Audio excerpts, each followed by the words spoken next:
Okay, this is number 3 from the Chapter 7 practice. I'm going to change to slope-intercept form, I think. And I'm going to switch the inequality because I'm dividing by -1. So up 1, +1. This is a dashed line. And it's less than, so it is going to be lower than the line. Don't have to mark it till the end, but I'm going to keep it in mind. Okay, second one, I am gonna solve it because it's a parabola and it will be easier to solve or graph. Okay, again, I'm switching it because I'm dividing by a negative. Okay, so let's see, the vertex went down 1. Is this? This is also dashed.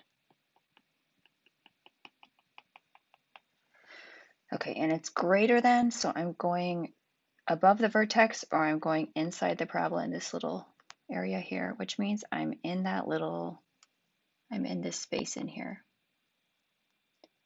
Okay, I need to calculate the vertices. Keep in mind this is an open circle because it's a dashed line. So even though it's a vertice, it doesn't count as part of the solution because it can't equal to the line. Let's see, I think I'll do substitution just because I already solved them both for y, so I can set them equal to each other. So x squared minus 1 equals.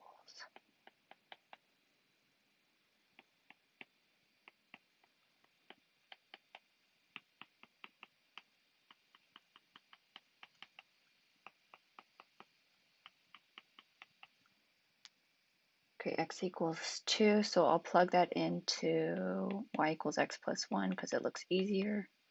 So 2, 3, and that looks like it could be 2, 3.